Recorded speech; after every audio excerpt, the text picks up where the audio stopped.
Hello everybody, welcome back to the stream. It's me, DIGI. We're back in Microsoft Flight Simulator 2024, and I think I'm going to enjoy a little bit more makeshift GA flying this afternoon. I'm thinking of one, maybe two flights in the Piper Dakota, and we are on the tarmac at Fayetteville. What is this? Fayetteville Regional? Fayetteville International? KFAY. So it's probably an international airport. I mean, definitely at least a regional. I know because we've got a terminal over beyond the tree line and beyond the tower. So I have real-time traffic, and I also have MSFS multiplayer. But if you guys drop in and you feel like you want to join me, but you want to use JoinFS, just drop it in chat, and it might only take me a minute or two, or a little bit more, to actually get that set so that we can fly. I know that one or two of my friends have been looking into JoinFS lately, so that's something I could probably do. But I mean, right now we're in the GA ramp at KFAY, so I'm standing in front of the Piper Dakota uh, in what looks like Signature Aviation. And there's a hangar that we flew to the last time that we streamed. Actually, I don't know if I streamed my flight from Huntsville to Fayetteville. It probably didn't. I was flying a Phenom, and we wound up here, and then I kind of took the jet into this hangar, which is actually quite nice. Um, it's got a couple of GA aircraft in here, a beautiful, beautiful American flag, and it's even got a vending machine, which seems to have some Coke products, some drinks, and definitely more than a few snacks we can take on the trip. Eat lightly, of course, especially if there's going to be you know, turbulent skies, which there might be. I think there's some storms in the area, so I'm going to try to pre-flight this plane in a relatively short order, and then we'll get a flight plan going, and we will fly down to, I believe. Actually, where did we want to fly to?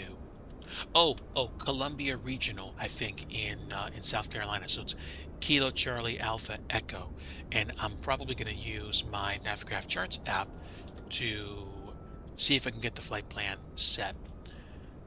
But before I do that, of course, let me take a few moments to pre-flight the plane. Don't mind me. Don't mind me. Just Digi pretending that he's actually, doing something. What is it? What is the crouch button? I thought it was C. There we go. It's because I had something in front of me. So we'll take the pitot cover off, and we'll take the chocks off. Yeah. Now, I think you can check the fuel cap, and then I could theoretically, peek in, get a reading.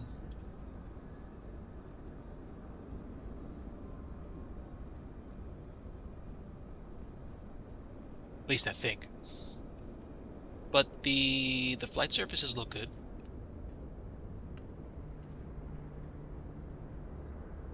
And, oh, right. Left aileron. Left aileron does not look locked or otherwise unusable. Left flaps are good.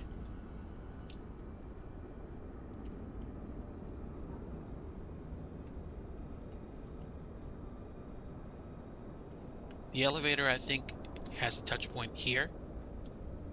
There we go.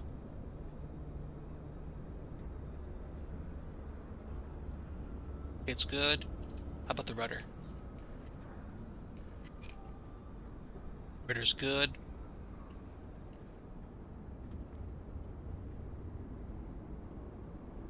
Doesn't have an inspection point for these antennas, but they look good. ELT's back here. Yeah, sheet metal looks in good shape. Right flaps are good. How about the right ailerons? Yep, free and clear. Leading edge looks good. Right tire is good. Nose gear tire is good.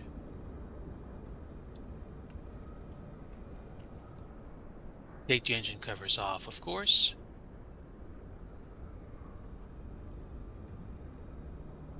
And short of popping the cover off and taking a look at the motor, I would probably assume that it's good.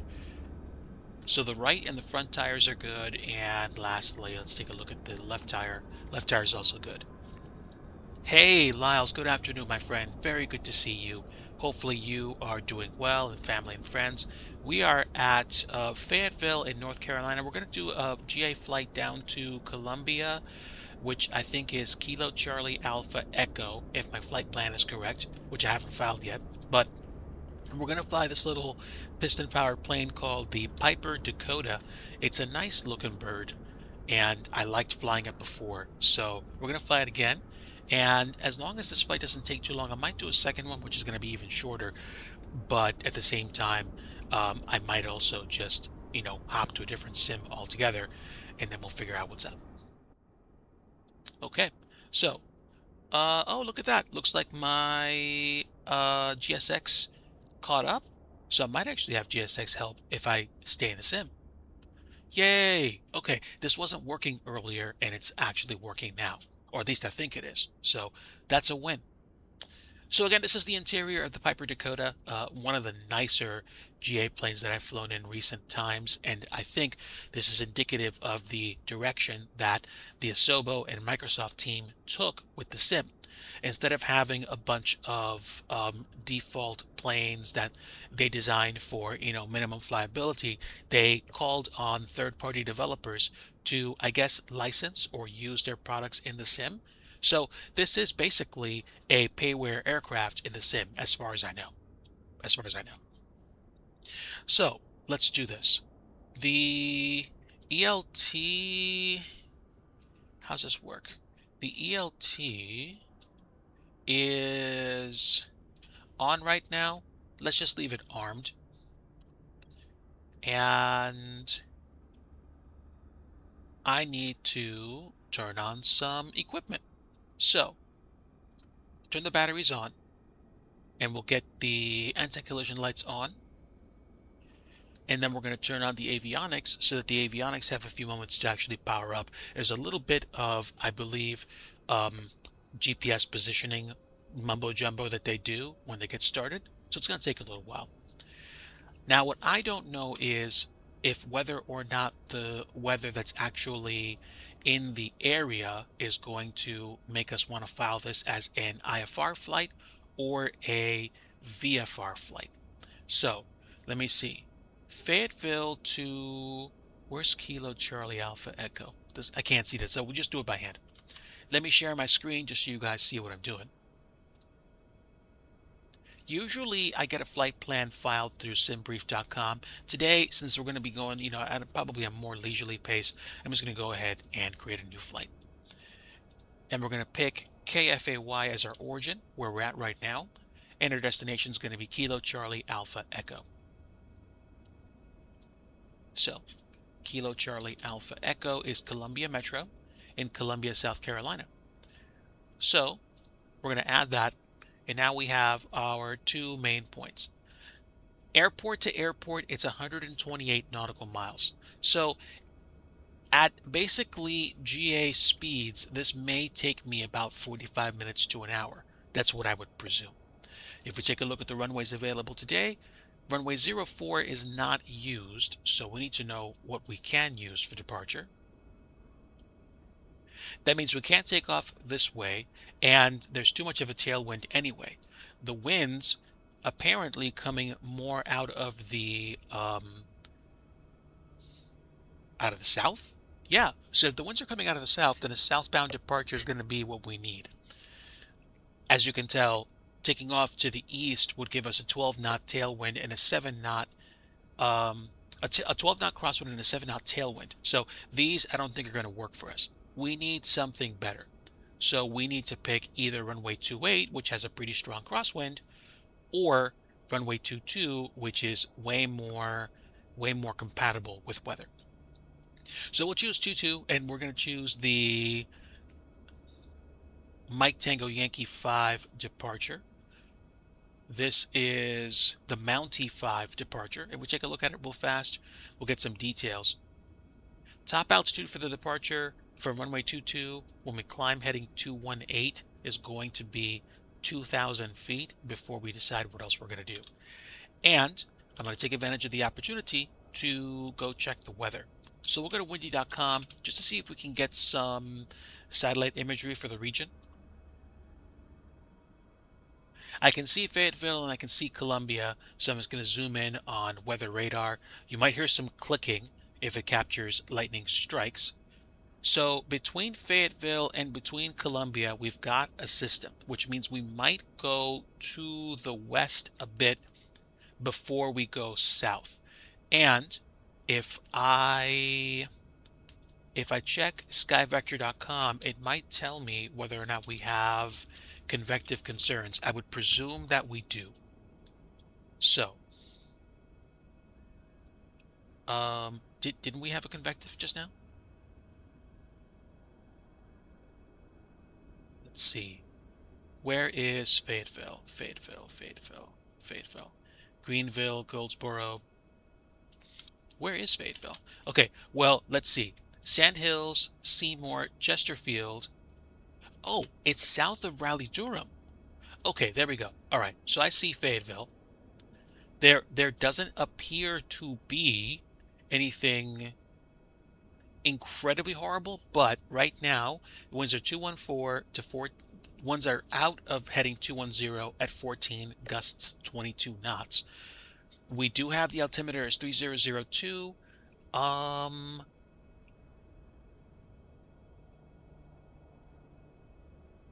But I would imagine there's thunderstorms in the area, so we need to be careful. So, all right, we have the flight plan in place, and we're going to find the approaches for Columbia. Columbia has northeast, southwest, and east-west runways. So, which runway we're going to use? The FBO ramp is just east of the terminal. There's also a cargo ramp and another FBO ramp way to the east. So there's a UPS cargo ramp and a FedEx cargo ramp opposite sides of the airport. The main terminal for airline traffic is here. We're going to do our best to stay out of the way of the big boys and big girls, and we're going to go to the FBO ramp, which is where Alpha and Echo live. So if we land on runway 05, we can pretty much roll out and land way long if we're going slowly enough. We can go to Alpha and then turn on, what is that, Echo 3 or Echo 2, and then we'll be at the FBO ramp. So this is another freeware scenery that I got through flightsim.to, same thing with Fayetteville. So I should be okay.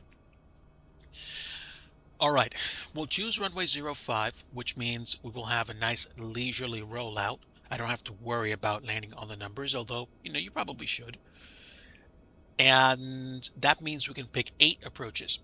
We can choose the ILS approach, which, given the weather, would probably be wise. We can also do an RNAV if we want. I will choose ILS 05, which is going to give us a frequency we'll need to tune. So it's going to give me some practice tuning ILS frequency in a GA plane. Now, since I'm going to be doing some ILS work, I might as well fly this as a VFR flight. That means we're going to be flying 1,000 altitudes. So 2,000, 4,000, 6,000 if we're flying westbound, which we are, and 1,000, 3,000, 5,000 if we're flying eastbound. If we're flying VFR, we would add 500 feet. So, westbound flights would be 2,500, 4,500, and we need to watch out for things like airspace, passing through Class Bravo airspace, watching out for traffic. You always want to watch out for traffic anyway, but at the same time, if we actually do this legit, then, if I was flying IFR, then I would be able to do things like having ATC watch out for me, which is probably not something I'm going to do right now because I just don't feel like being on VATSIM and I want to pay more attention to you guys. But as you guys know, in the past, I have flown on VATSIM and I'm not opposed to it. I just feel like being a bit more lazy today. So we have the ILS frequency, which will tune when we're in the air. I can also tune some some VOR frequencies just to see where we are. Let's see if there are any between us and the airport. There are plenty of airports between us and the airport, but do I see any? Oh, there's one just east of the airport. There's a VOR called Sumter or Shaw. And where's another VOR that I can use for navigation? Actually, that's weird. There aren't that many around. So I can see the VORs pretty well even from out here. There is a VOR by the ocean, but it's basically not going to be useful. And there's one behind me. So uh, Charlie Tango Foxtrot? Actually, there is one. Chesterfield. We'll go by Chesterfield so we can pretty much see how it behaves as we go past. And that frequency is 114.55. Five. Okay, so there we go. Do I want to put any waypoints? Well, I could use a Victor airway, which is Victor 296, but I mean I'm also not supremely concerned about it. Now, are there areas that I want to watch out for? Yes. Restricted areas include this area, which is apparently, I don't know what it is, but maybe it's an MOA. There, we can probably scoot out through here. Um, and as long as we're above 2,900 feet by here, we should be fine. So we can kind of go this way and then this way. But if we're going to go that way, we might as well go direct to Southern Pines, which is Sierra Delta Zulu. And then we would probably be way above the 1,500-foot max for this restricted area. And we could go Southern Pines, Chesterfield, Shaw, and then go direct to the ILS approach, which actually, to be completely honest with you, is not bad. It will give us plenty of time in the air. It would give me experience tracking VORs, and then I could line up real nicely with 05 for the arrival. Now, seeing as how this is 4,200 feet off the ground, that might be an issue, especially if I plan on being relatively close enough to the ground to see some features, if you know what I mean. So probably we're going to cruise today somewhere between 4,500 and 6,500. So, oh, excuse me. We're not doing VFR. Um, Actually, that's a pretty good point. Okay, let me close this for now and take a look at the airplane. I'm thinking we might be able to um, set up the flight on here. I've just never tried doing it on a Garmin on a 530 or 430. So the system's still booting up, and let me turn on my transponder altitude reporting. Here is my squawk code, and if I'm going to arm my altitude and I'm going to be flying westbound, then I'm probably going to be flying at 6,000 feet, which is actually a little bit disappointing. Let me see what the minimums are for safe passage through here. I'm looking,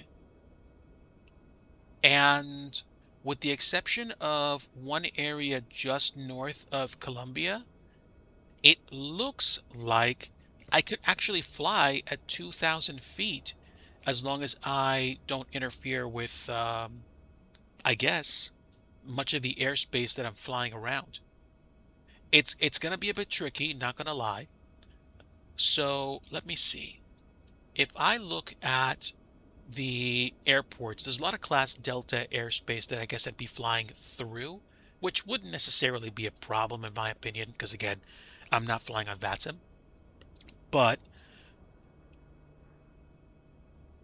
if I went Fayetteville almost direct to Shaw, which would be Kilo Sierra Sierra Charlie, and then to the ILS for runway 05, we'd probably be okay. At least I would imagine that we would be okay. So, how does that work out? Well, let's take a look at the menus.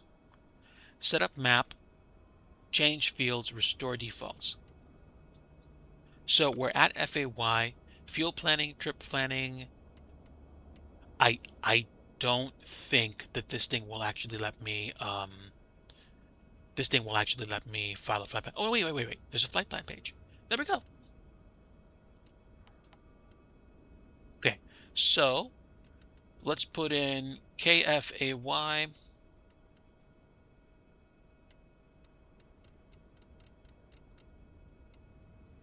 Okay. So there's Fayetteville. And okay, this is where we can get crafty. I could theoretically do this. Fly from Fayetteville direct to Florence, which would be Foxtrot Lima Oscar.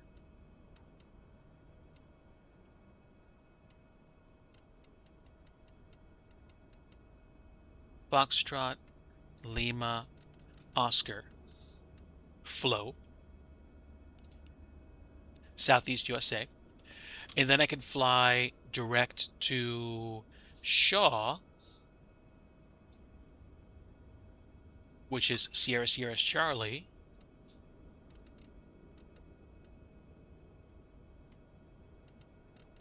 Sierra Sierra Charlie. There's Shaw. And then I could fly to McIntyre, Columbia, which is that Mike Charlie? No, Mike Tango. All right, can I see the VOR, please? I guess I can't. I don't know. Um, we'll try it. Mike Tango, Mike Tango.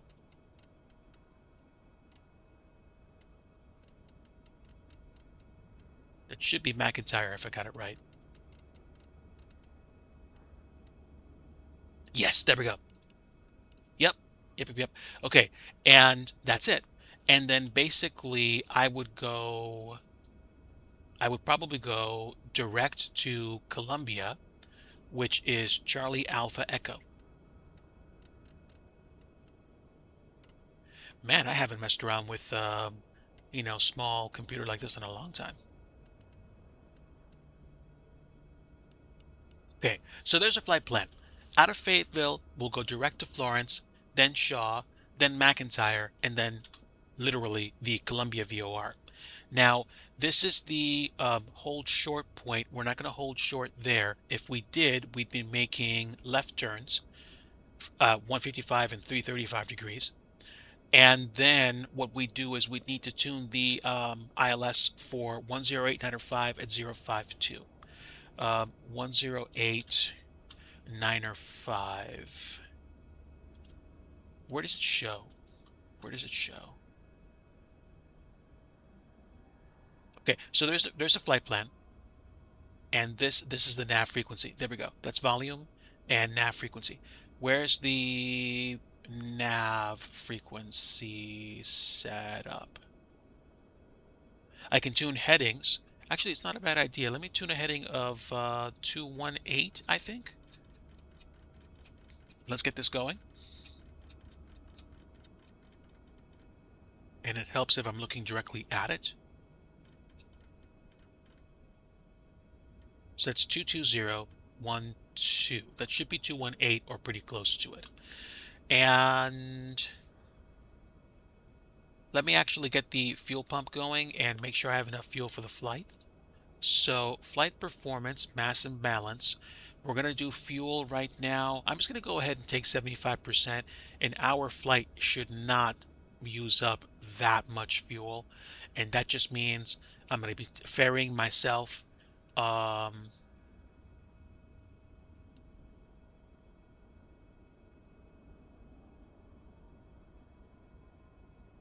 no passengers.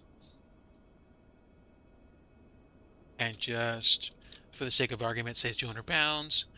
And we're going to load the aircraft, load immediately. We have 75% fuel and just myself at 200 pounds, my stated weight. And now I just need to make sure I tune my frequencies. I just don't know how to do that. VLOC, that's COM. So where do I tune the GPS? COM 2 volume, nav 2 volume, squelch volume. What am I missing? What am I missing? Where do I go to tune the VFR? That's ADF. I do not think this is an ADF. I want to tune the nav. So are you missing something, DIGI? Well, other than turning on my fuel flow, I don't know. I can tune the heading for all this, but I don't know where the nav frequency is.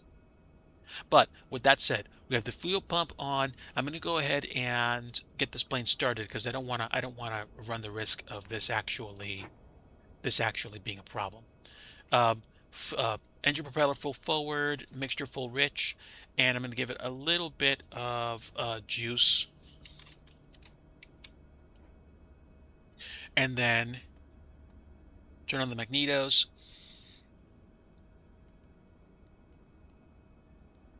We have the primer done, and we have the fuel pump selected,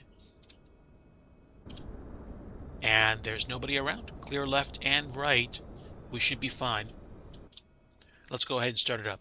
Clear prop.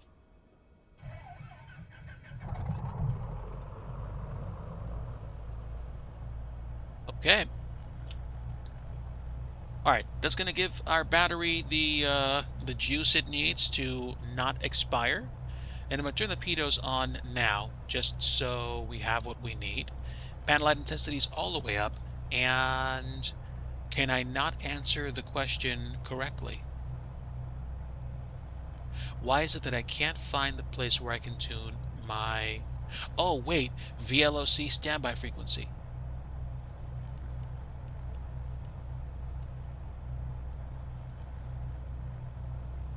Do I have to push the button to Yes, I do. Okay, great, great. Okay, learn something new. Okay, 108905, core setting is going to be 052. 108905. And I'm going to do this IFR because I'm going to be relying on my IFR navigation in weather like this. If it was a clear day, I'd probably be tuning VORs and figuring out where to go. Now, we're going to be going on a core setting of 052 when we get there, and this is 05012. That's going to be the ILS frequency for the airport, and we have the localizer set. So we have the localizer set, and what else can we do? Well, I could probably do a flight controls check real fast and just do full left, full right. Well, let me just adjust. Full left, full right, full forward, full back, full left, and right rudders. Okay, so flight controls are free. And what else are we missing? Fuel pressure is good. Oil temp's in the green, oil pressure's in the green, and I think I'm using the left tank right now.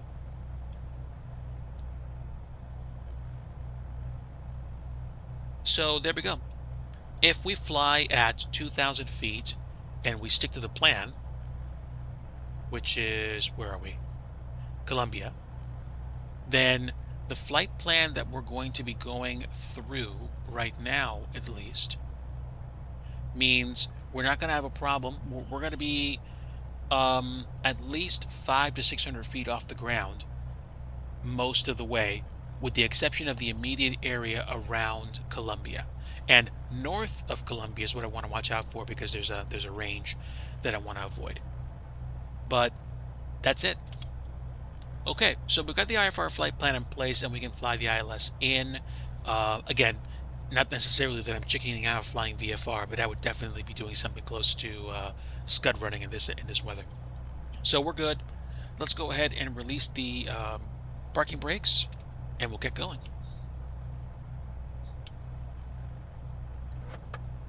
Parking brakes are released, and if I take a look at my charts for Fayetteville, we are going to be taxiing down Delta to Alpha to the runway.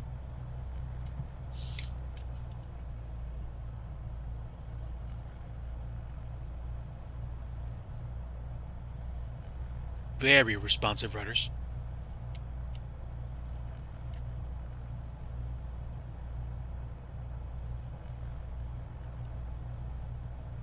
Hope everybody is having a good day today. I am chilling out here as we get ready to fly out to Columbia in South Carolina, dealing with a very, very eager GA aircraft as we fly out of Fayetteville. So Kilo Foxtrot Alpha Yankee to Kilo Charlie Alpha Echo on a, less than perfectly clear day, but still, it's an aircraft that I like to fly, and this is a nice looking flight sim.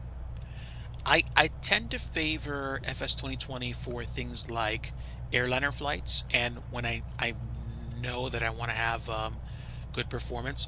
GA aircraft in FS 2024 are, in my opinion, different, because I'm flying them for different reasons. I'm flying them to different destinations, and I'm generally doing my best to try to enjoy the process. We're taxiing pretty quick, but all good.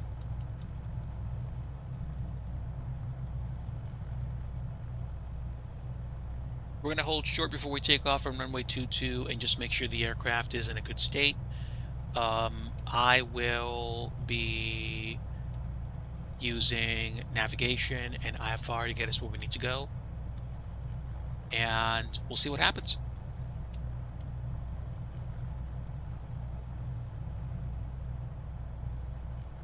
All right, pretty much almost there.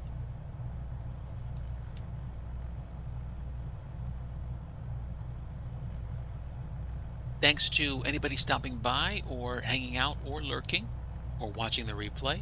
I do trend towards leaving these up until they expire on Twitch, but at the same time, sometimes I kind of wipe the saved VODs just to start fresh.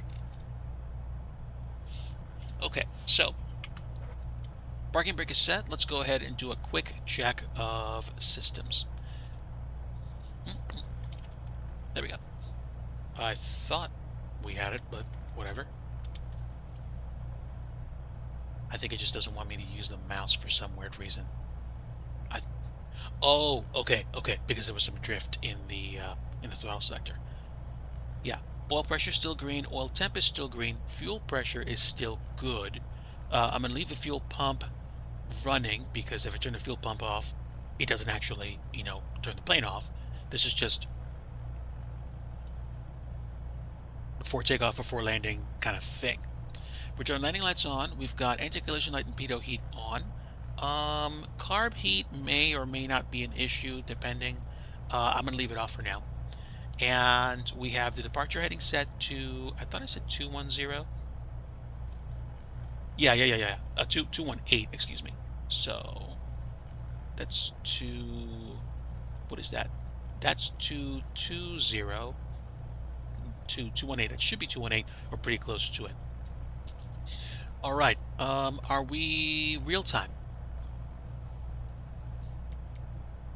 We are real time, and we are live weather. So it's 16:03, 20:03 UTC time. And let's see, message, set course 229. For what, for takeoff? I don't know if I should. Is that for departure? Nah, I'm good. I'm good. I'm going to be using IFAR. I'll have to look into that. One challenge at a time, Digi. So let's see. Amps are closer to 70. I wonder what happens if you just go down to 1 amp, or if they model that. I don't know if they model that.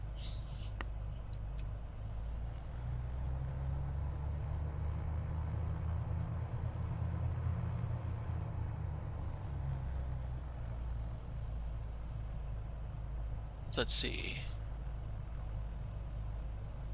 Manifold pressure doesn't change, but this does. RPMs change when I actually mess with the magnetos? Yes, they do actually. Interesting.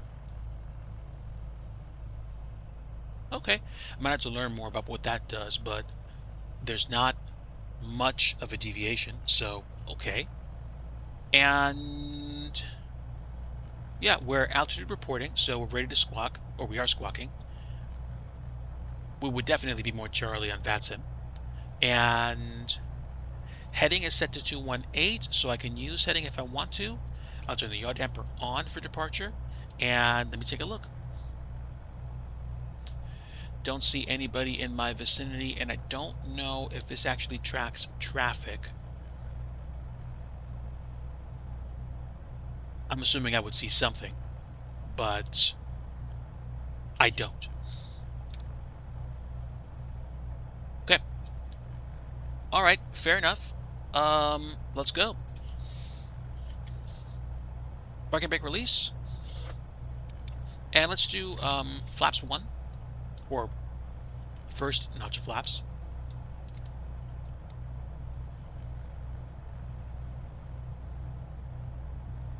We're going to be low and kind of slow over to Columbia today.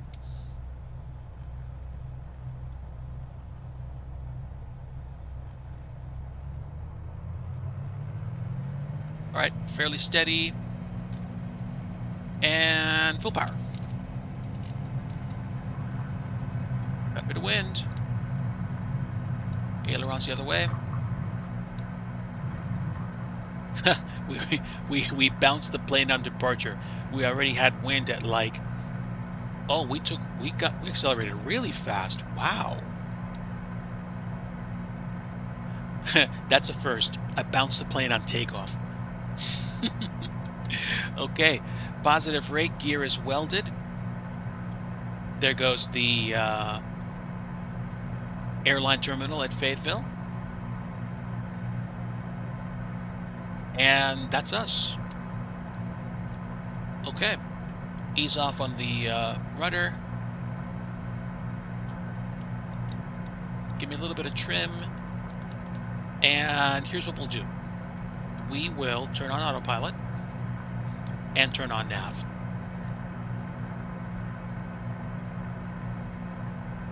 Vertical speed, we will do 500 feet per minute.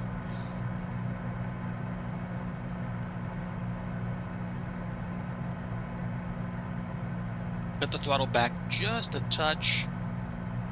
Where are my RPMs? Down here? Yeah, I want to go under 2,500 RPMs. We'll move the engine propeller back just a touch. And that's it.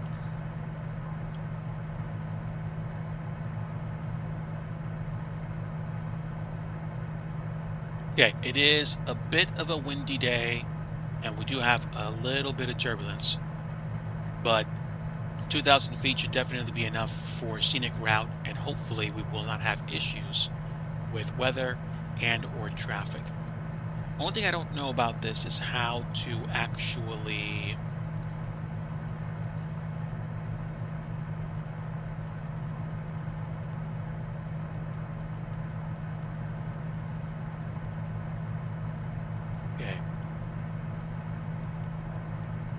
GPS.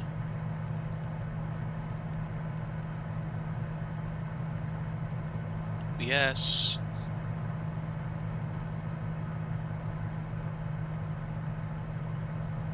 How can I get that line back, I wonder?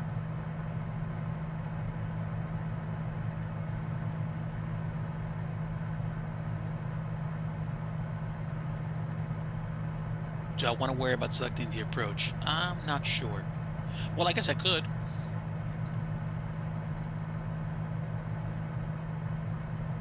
No, not you. So clear that.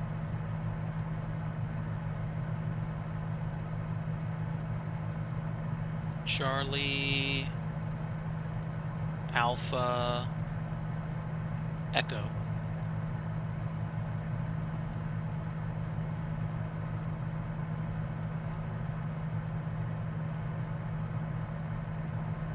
ILS 05. And we will go to EDOR. Okay, and now we can load the approach. Now, right now, let me take a look at the flight plan.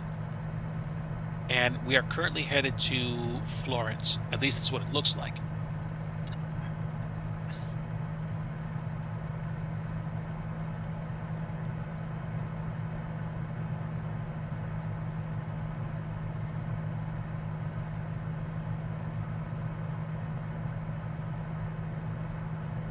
So we're currently headed to Florence, then we'd be going to Shaw, and then McIntyre. Now, hopefully I didn't bork my my systems because I got rid of that magenta line.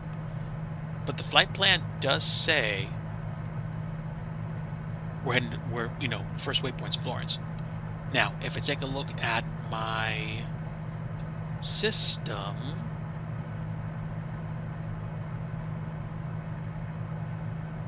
Then I'm going to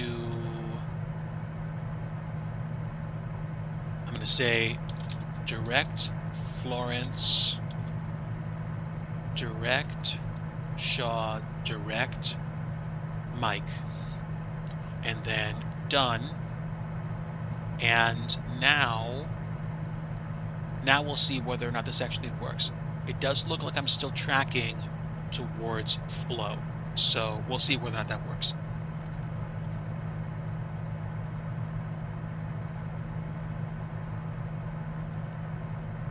Yeah, let's go ahead. Let's make sure we're going direct flow. Activate. Okay, there we go. We were going that way anyway, but now we have the magenta line again.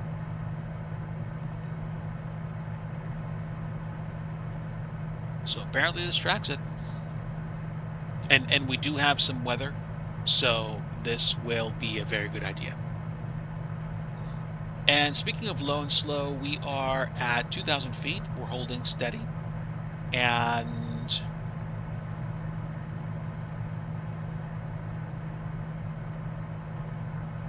flight directors, autopilot, altitude.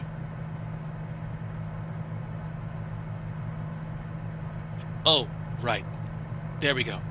Now we're doing nav, and now I think we'll actually turn onto the beam to go to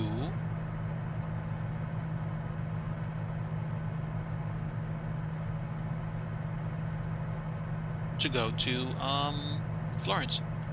If we don't turn to the right, then I know we're off. But it does look like we're already turning to the right, which is good. I thought we were tracking nav before. We definitely are now. Yeah, seen. Can confirm.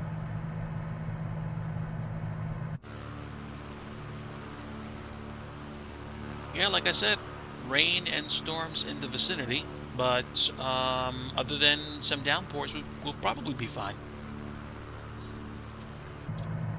Let me take a look at Sky Vector. We do now have a convective. The convective is, let's see.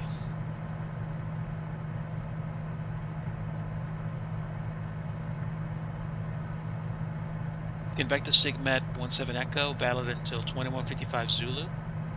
Severe thunderstorms moving from the west at 35 knots tops above flight level 450. Hail to 1 inch, wind gusts to 50 knots possible. So let me take a look at windy.com and see whether or not we have anything that's going to be in our immediate flight path. Oh, wait, hold on. I can use windy.com, but I could probably use the charts as well. Can I see anything? I don't want satellite. I just want weather.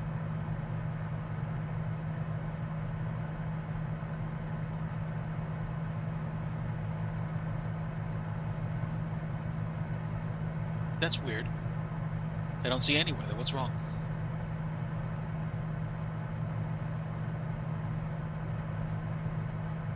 Route, weather, and telemetry.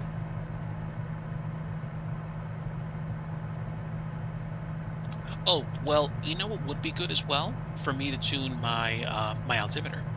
So let me take a look at nearest airport, Lumberton Regional. But let's just go ahead and assume that weather from Fayetteville is still good. The altimeter is 3001. So, especially since I'm flying through some weather, I'm going to want to make sure that's tuned.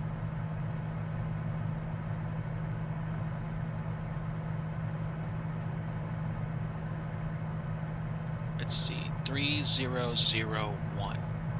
There we go. Pretty close. Pretty close.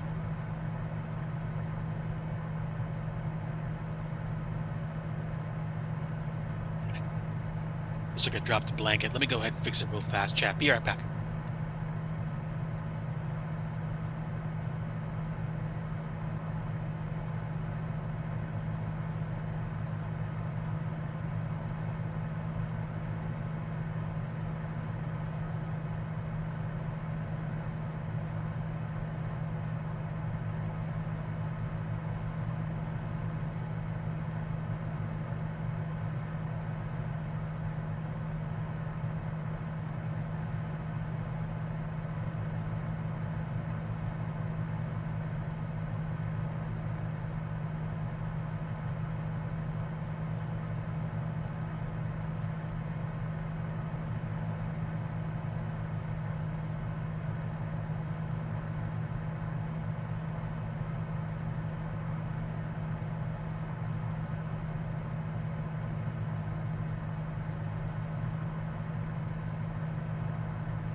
All right, thanks for your patience. We are flying through some mucky stuff on the way to Columbia. We took off from Fayetteville probably about like 5-10 minutes ago. And I got some mini beef jerky sticks for a quick snack while we're flying out there. Hopefully you guys are doing well. Thanks for tuning in today and for catching me on my flight. Depending on stuff going on, I might just make it this like a once and done and just be chill, be good. It depends.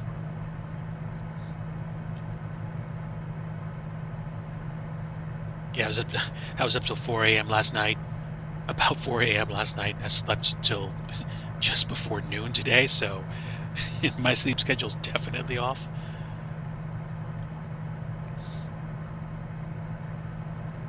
All right. Fuel right. We still got at least 20 gallons, so we should probably have like 10 or so by the time we get to Columbia. And I can still see the ground, but man, is it icky out there. Either super humid or something. And I'm not exactly sure.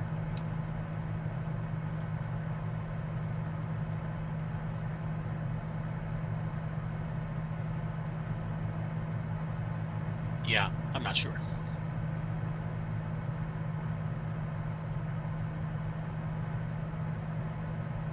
Now, if I use windy.com for data and I look at weather radar and you guys hear the clicking in the background, then I'm flying through what looked like a stronger system just now, but it's I think it's mostly a rain event. I think. Now there are thunderstorms that are west of Colombia, which could make things extremely interesting. But um, right now, there's nothing incredibly bad in front of me or in my flight path. So we'll deal. What's going on?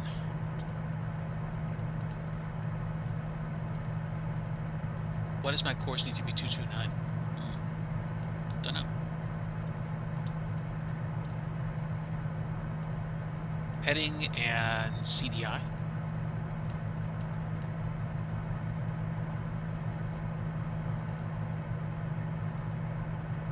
Okay, so 22 is probably, let's see, that's 21, 22, 23, 29.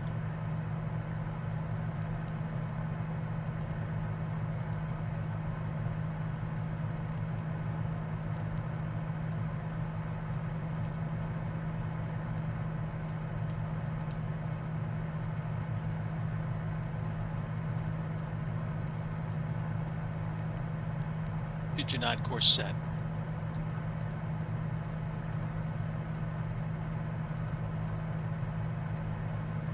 I tripped the OBS by accident, but it looks like I'm getting to a line that just goes out from flow on a course heading of 229er. So now we're just going to go direct to flow from wherever we are. There's still plenty about this plane that I'm trying to learn, or not trying to learn, but trying to understand. So I'm not going to mess around with these buttons too much more. It's a thing. Okay, so I know there's weather in the area. I'll go ahead and put that away so you guys don't keep hearing the clicking. That's fine.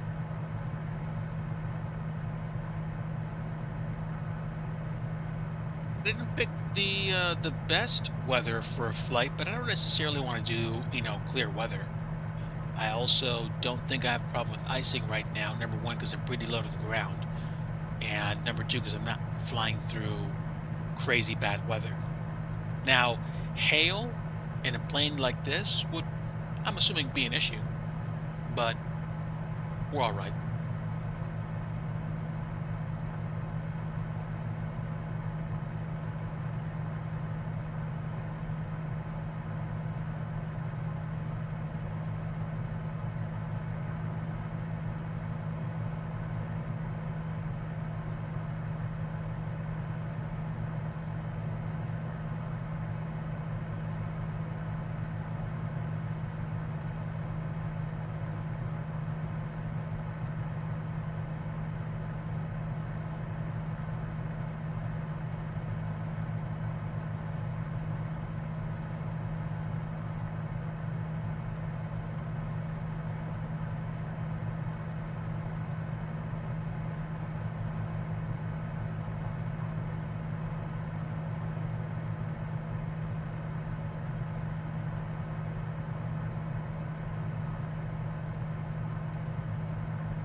Stepped away from the microphone for a few moments. I was just not snacking on some beef jerky and some coffee. We are still hanging around on 2,000 feet on our way down to Florence. This is the first VOR that we're going to be passing over before we get to Shaw and then McIntyre before we get to Columbia. We are at about 140 and 150 knots right now. So we're in the yellow, but I don't think that's going to be an issue. Wait, why would that be an issue if there are... Oh, okay, well, let's see. Yellow zone is pretty much from like 130 something all the way up to 170 plus. And then I think the red line is 172.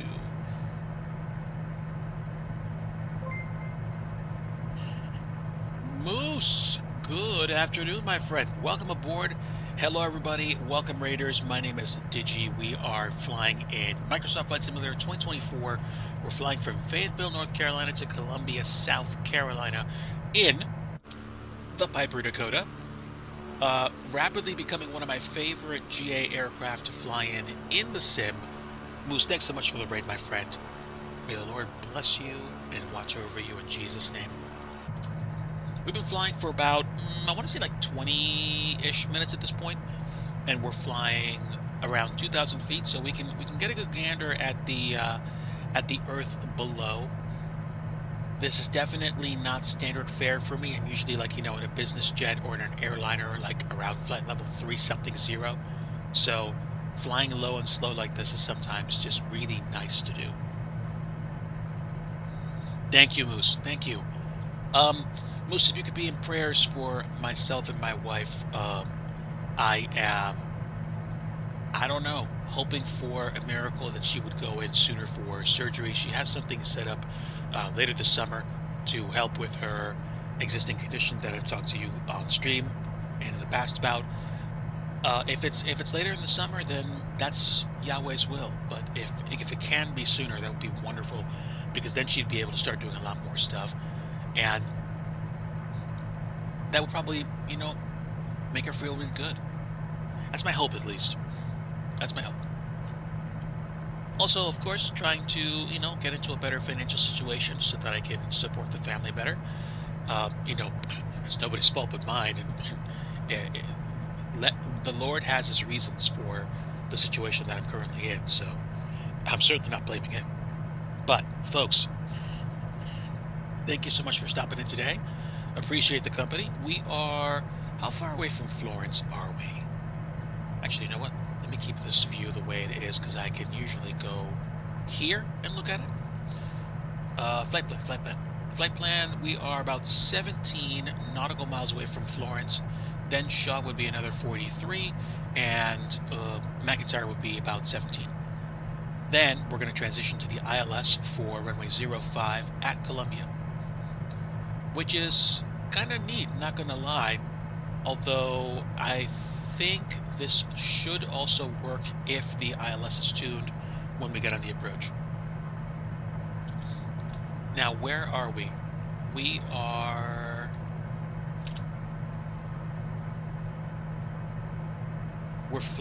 gonna be flying direct overhead something, but no, we're a good, what?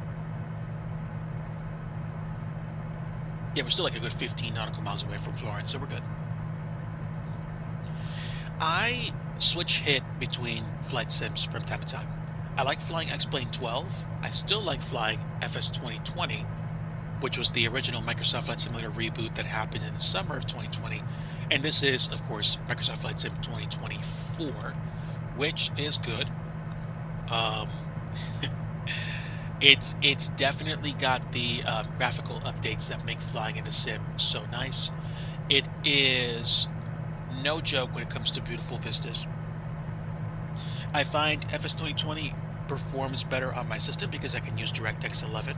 FS 2024 forces DX12, which, I mean, is good for a plane like this, but if I'm flying out of a place like, Heathrow or JFK or Orlando, it is a lot of traffic, my VRAM's going to be chewed through pretty quickly. I have a 3060 Ti with 8 gigs of RAM, so it's not the best for 2024. I think the next time I update my graphics card or get a new rig, I'm going to be going for at least 12 to 16 gigs of VRAM if possible. Even if the video card is slower than what I'm currently using, the VRAM is the requirement. It's the most important thing I'm looking for. The more the merrier. Now, when we get to flow, we're going to need to make a right turn. So I'm not sure why the magenta line is doing this kind of like, eh, like we should be turning right. I'm not quite sure how that works, but let's see.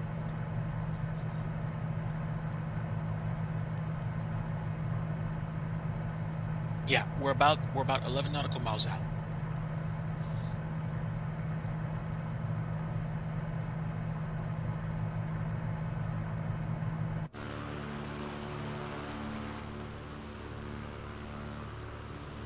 We came out of some rainy conditions over there. I think there were some storms moving through. There's still storms moving through the area. This whole area is subject to a convective right now, but at least where we are is sunny. So I'm happy.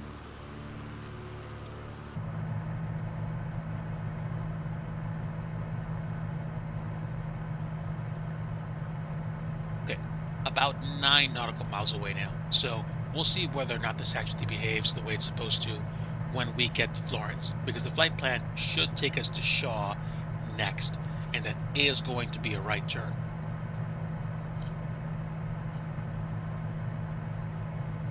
Um, I don't know if I need the fuel pumps running at this point, so the fuel is still flowing. I would just think this is more of a fuel pump boost. And we have the engine propeller pulled back a bit. But what are my current RPMs? Yeah, about 2,400 RPMs. Maybe we should be cruising a little bit slower, but I like 130 knots. This is actually not bad. Could we be going faster? Of course we could be going faster, no joke. But at the same time, I mean, if the point of flying a GA plane is to enjoy the landscape, then I don't need to, I think, worry so much about getting there quickly. It's going to take me about like another 45 minutes to get there, I think. We'll see. How is everyone doing today? Hopefully you are all doing well. If I was being transparent, earlier today I was not feeling well. My stomach was tied up in a knot, so I took some medicine and I waited a little while. Then I had my second cup of coffee for the day, and I just snacked on some food. I think we're going to be cooking a little bit later before we chill out and watch a show. I tend to be way more an interactive entertainment enjoyer, but other than me doing some of my routine, which involves reading God's Word and praying, my wife and I have also started to get into The Chosen, which we've never watched, and I wasn't really sure how to approach, but I mean, we're on season 1 right now, and the first couple of episodes that I've watched have been very interesting. So, it's what it is. For the record, of course, not of course, but for the record, I am a Bible-believing Christian. I'm a follower of Jesus Christ. I welcome you to the stream, regardless of who you are, what you believe in. You're certainly welcome to hang out. I am of the belief and the faith that we as human beings were created to live in fellowship with God, and it is possible to do that through a personal relationship with Jesus Christ. Now, if you want to learn more about what I believe, you can go to places like the Billy Graham Evangelistic Association, which is, I believe, www.bgea.org. And also, you can also get your hands on a copy of the Bible as quickly as going to BibleGateway.com and reading that. I personally believe that it's the highest goal and way to live life, to live connected to God through Jesus Christ, and that life here, as well as eternal life, is infinitely better than spending eternity separated from God and being in a place called hell, which will be a very real place. Just like there's going to be a literal place called heaven that we can spend eternity with God through Christ in.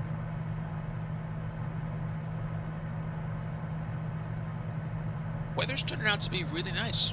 I am actually doing real weather right now. I would have expected to see way more thunder boomery clouds coming from my right side, and I think they're out there somewhere, but we're in a pretty good pocket right now, so I'm happy with that. We are literally flying over Florence as we speak. Can I see any VOR anywhere? Is this it? Was it? I don't know if that's it. Oh, well, I mean, we're coming up on the airport, so it could be on the airport property. It might be there.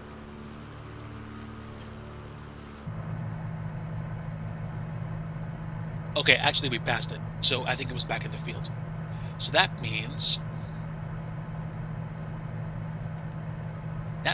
GPS mode needs to be on and not OBS mode.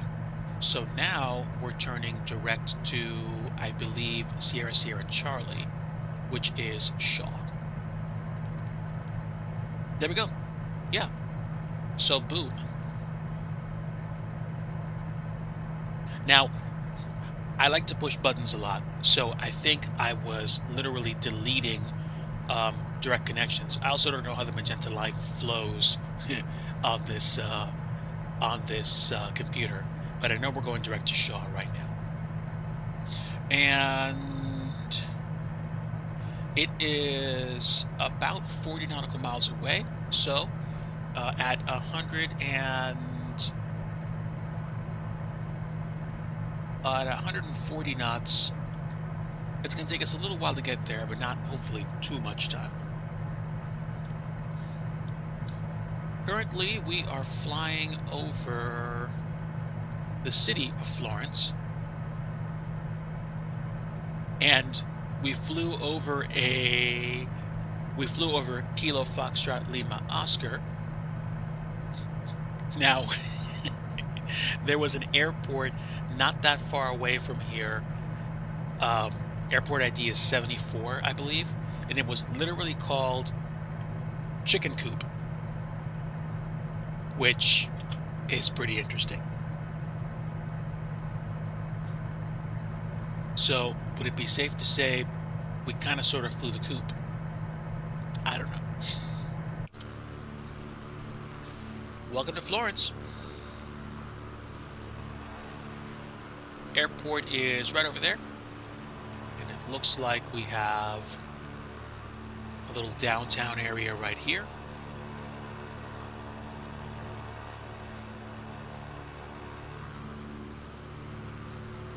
Yeah, city goes a ways. I think there's a federal building right there. Not bad. Not bad.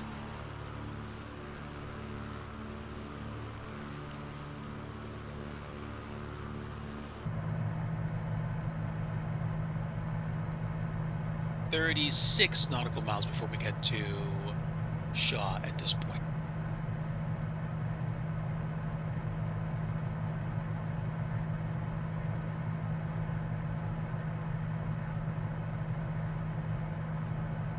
So I'll set the CDI to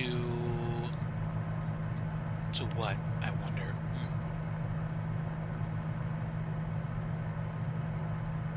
When I was in OBS mode before, that might have been the message I got to tune my CDI to 229er for the trip down to Florence. But now I'm in complete GPS mode, so I'm just like leaving it alone. This will eventually switch over to ILS mode for my approach into Colombia. And I don't know. The greater Florence area seems to have some nice vistas. I think this is a reservoir, but I don't know that for a fact. I think I have some We Love VFR stuff installed. I don't know. And I know I have that set up in FS 2020, so I could be wrong.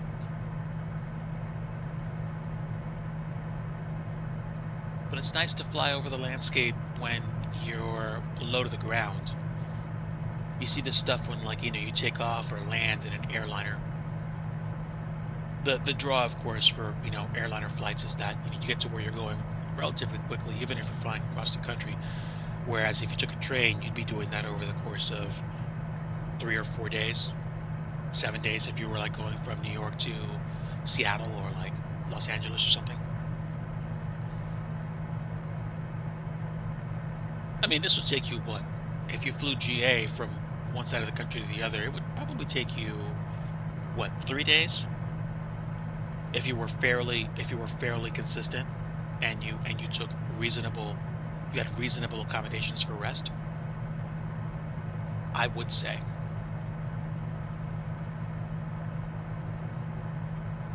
There's some folks like Ibanez Player 200 that are doing a coast-to-coast hop.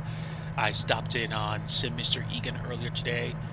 I think Sim Mr. Egan was doing a Sea to Shiny Sea hop in a GA aircraft. I don't know how far he got. And I mean, this is the sim to do it in if you like, vistas or having things to look at while you fly.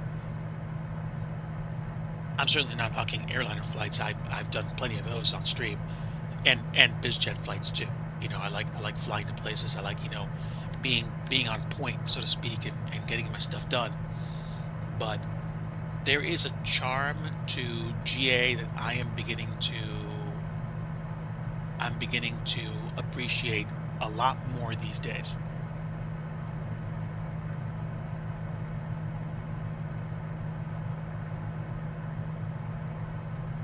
And I mean, if I was going to do something like, for example, fly GA because I was going to get my actual pilot's license, then this would definitely be something I've been spending more time analyzing and studying.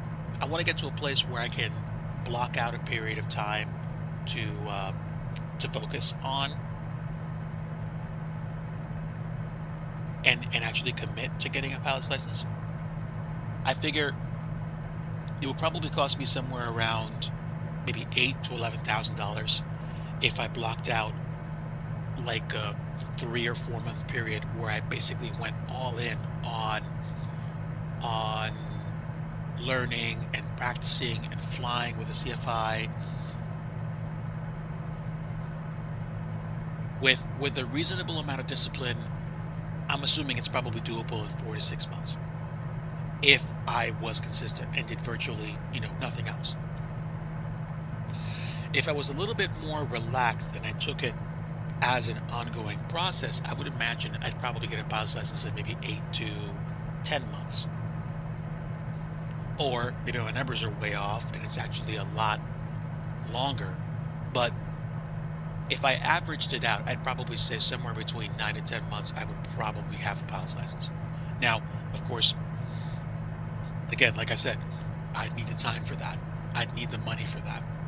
I'd need the resources for that. Because, sure, it'd be cool to get a PPL. After I got it, what would I do? How would I use it? I think I'd probably fly in my region and go check out things on a somewhat regular basis. Like, say for example, I got a PPL and I'm in the Mid-Atlantic region. I'd probably fly out to, I don't know, like Cape May or Sea Isle, or maybe the Delmarva coast, or maybe even fly to Long Island, or even fly up to the Great Lakes region, visit Syracuse or Rochester. I remember several years ago, this is probably at least, when was this? This was at least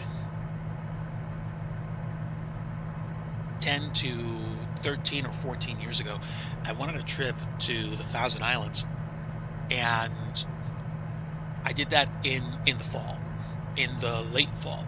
And that year we had a particularly cold fall. The temps were really, really, really cold. And what was weird was above us, as we got to the Thousand Islands region of upstate New York, we noticed a change.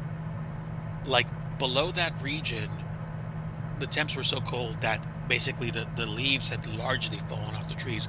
And then when we kind of crested the Catskills and we came into the Rochester, Syracuse, um, Thousand Islands region, it looked like it was like peak color.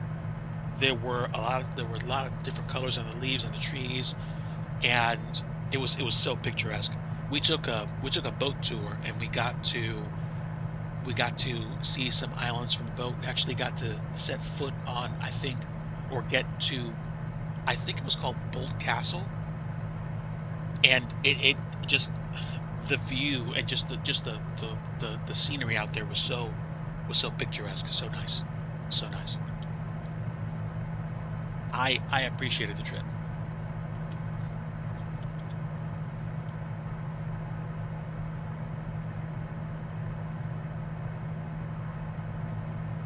Okay, definitely going.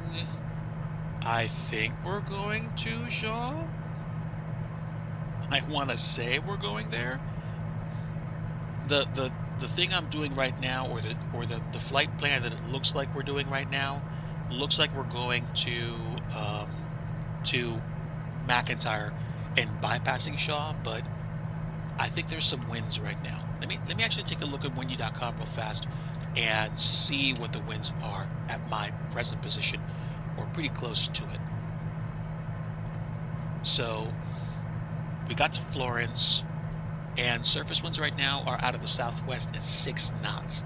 For a plane like this, I would say that would be um, problematic.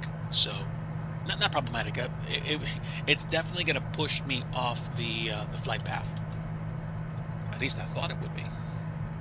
Let me see.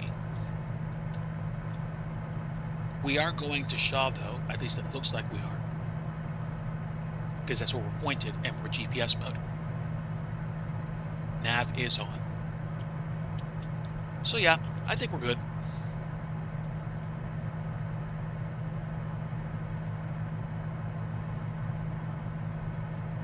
All right, folks, I'm going to step away temporarily, BRB, and we'll continue our flight to Columbia. Sit tight.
Okay, thanks for your patience. I have returned. Let's take a look and see where we are really fast. Um, we are not headed to Shaw. I wonder why we're not.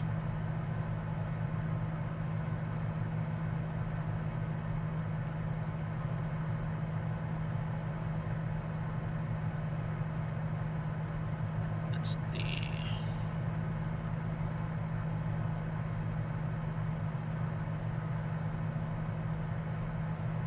So navigation mode is GLOC.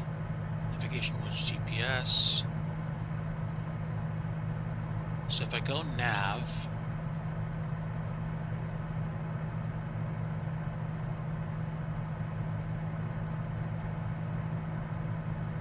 okay, that doesn't matter. So yeah, like I feel like I kind of broke this.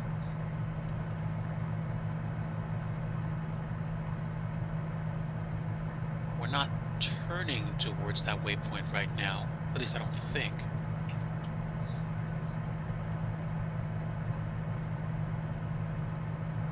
So, hmm.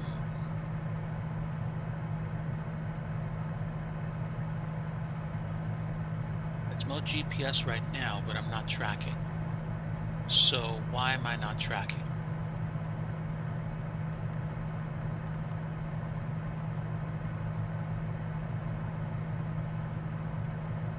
Steer Sierra Charlie, set course 219er. That's where it's set right now.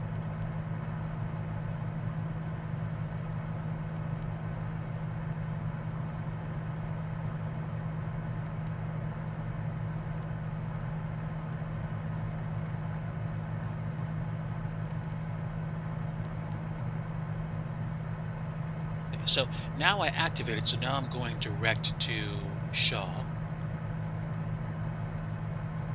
Hmm. Upshift, hello.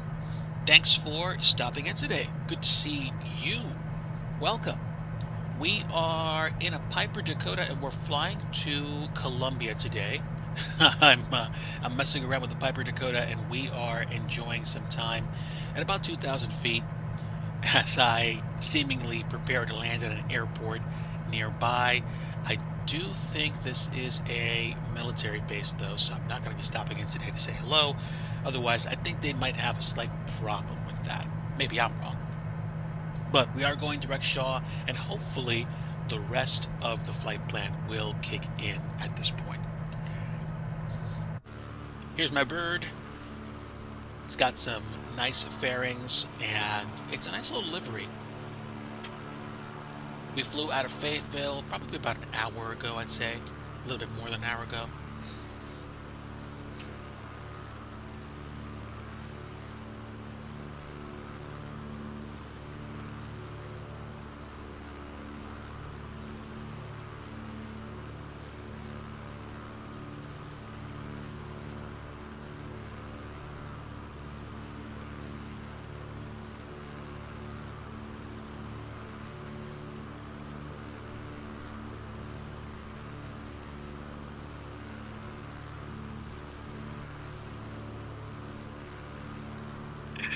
Uh, Mrs. Digi just stopped in and said hello.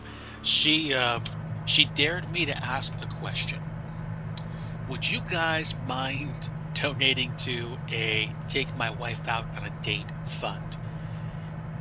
Now, of course, with anything like that, I always leave the desire and the muse to chat whether or not you want to. If you felt so moved, you could go to my About page on my Twitch profile right now. Go to the blue Digi Crew link to donate to my, I think it's Streamlabs account, which is a direct funnel into my usable spend. Um, It'd be appreciated, not gonna lie, but at the same time, if the only thing you can do is stop in, say hello, and just cheer me on and chat, and throw in the occasional roast, I understand that too. Um, Sheesh, I mean, I talk to and listen to people that stream and fly online, and it's it's difficult not to understand that people are actually dealing with stuff right now. Okay, my GPS is working again. Yay. All right. This is good. This is very good. I think for future reference, number one, I'm not going to mess around with OBS mode much on this bird. Also, number two, I think you have to activate the first waypoint when you depart in order for it to work. You're a new Microsoft Flight Sim 2024 pilot yourself. That's good. I tried doing the career mode in FS 2024, and I remember before it released, I was so pumped about the idea. I'm gonna fly career mode. I'm gonna fly career mode. And then I tried it for the first two times, and I was just like, no thanks. it it was just like when I started doing it, it just kind of rubbed me the wrong way. And maybe they've made so many changes to it now that it's actually worthwhile to do, so that if I'm not streaming and I'm not flying on VATSIM and I'm not doing anything significant with it with multiplayer traffic, I could probably do something with career mode. It's just that I generally trended away from things like, virtual airlines and even trucking companies and, like, say, ETS or ATS. So it's been one of those things where it's just like, oh, I'm firing up the sim. I'm gonna go for a flight. I don't know if anybody else in chat shares the same feeling that I do. It's not that I don't like virtual airlines. It's not that I don't like virtual trucking companies. I like hanging out with people. It's just that I've been pretty busy. It is probably worthwhile, and I think the reason why career modes in any sim would probably be worthwhile is because those things can most likely be the tutorials that basically get you up to speed on how the particular system works. Like, I feel comfortable using aircraft in FS 2024 now, but when I started, it took me a while to wrap my head around the new button mappings. And it almost seems silly. It's like, DIGI, really? It took you that long to understand how the mappings work? It's just different keys. It's like, I get it. Academically, it sounds really simple, but at the same time, it's just like, wow. Like, it when you're so accustomed to using a sim, and when you use a sim as long as I have, because I bought FS 2020 even before it came out. Like, I was the initial purchaser, or not the initial purchaser, but I bought it. I bought in to the Premium Deluxe, and then when everybody was downloading it, I got it and I flew it. But FS 2024 was a change in key mappings. Now, you can switch off between the 2024 mappings and the 2020 mappings, which I did to fly the fly-by-wire, for example, the fly-by-wire A320neo. But as I've flown other aircraft in 2024, I've gotten used to the 2024 mappings. Yeah. I mean, again, if people like career mode, then that's cool. Like, I think they've definitely had enough time to address the technical issues that impacted people using career mode when they started, back when it released in November of 2024. So I don't know. Maybe I will do career mode as a way of putting some discipline into my flight simming so that I can actually reap the benefits of more attention. I mean, even a casual interest and exposure to some of the things in aircraft like the Dakota make me capable of being able to, diagnose and fly with an autopilot without necessarily, just pointing between airports and saying, okay, GPS. But if that's how you like to fly like that. I try to push myself a little bit more to learn different things, learn new things, and flying this aircraft and flying GA and enjoying the trip and enjoying the journey with you guys in chat. It's something that I like making a part of my streaming experience. Now, during the week, if I stream scenery development usually because I'm trying to build things. But I'll be transparent with you guys. I've also been busy with IRL work. I'm a software developer. I also am a caregiver to Mrs. DIGI. Over the past years, she's basically been what, at least on paper, and certainly in part, if not in whole, she's been disabled. So I've been doing things for her, helping her get around. And I'll be the first to tell you, I many times don't feel like I'm doing a good enough job. If she was here, she'd probably be like, no, no, no, stop it. Like, you take care of me, you work hard, you take care of me, you take care of the cats, and you're trying to do your best. You run on, like, you use your energy up, and that's it. Sometimes we get to the end of the day and we don't want to do stuff. Like, you and I don't want to do stuff. That's fine. But I want to do better for her. I want to do better by her. And I want to, like, not be lacking in anything, but work really hard to take care of her and take care of my family. Um, the the past couple of weeks were a little bit trying because we lost our HVAC system. It was a couple of weeks ago. I was working, and then in the afternoon at the beginning of the week, and Mrs. Digi was like, "Wait a minute, like, is it just me, or do you feel like it's warm in here?" And we have central air, so we checked, and then I think, like, we shut off the AC and tried to fire it back up again, and it's like, no, no, warm air is coming out. Long story short, the the system just bit it. Um, we were completely out of refrigerant, which meant that the unit was actually basically working to terminal velocity, you could say, and so it fried its internals, which basically meant we had no coolant. So we got that diagnosed. They said, "Hey, this is how much it's going to be," which was a lot, a lot, a lot, a lot, a lot. Way more than I anticipated spending on anything like that, and I did not have the funds. But through some, let's just call it creative financing, we were able to make a deposit. We were able to get get the system replaced, and because of that, I am grateful to Yahweh Elohim that as of right now, we are back in Central Air, which is, I'm so grateful to be back in a situation where we can, keep the home conditioned nicely, not just for my sake, but for our pets and for Mrs. Digi, so that it's a agreeable temperature.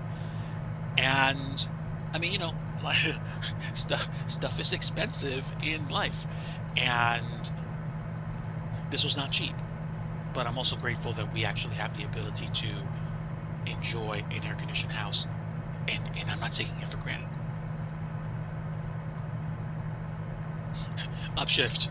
So was I. So was I. I'm so glad that happened.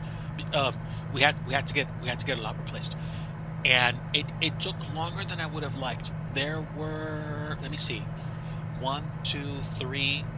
I think there were 4 nights that we slept without any kind of cooling in the house. It turned out that week the temperatures the temperatures were lower than they could have been, but at the same time we got to a place where we got lent a window AC unit, which we installed, and it actually did a pretty good job of taking a bite out of the heat that crept in over last weekend. So it helped.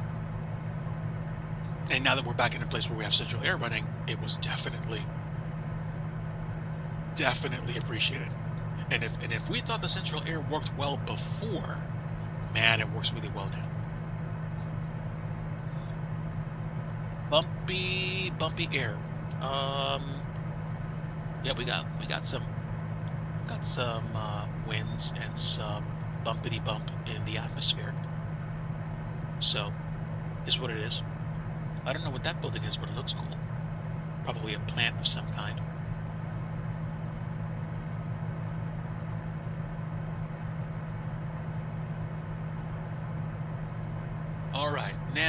we have passed McIntyre.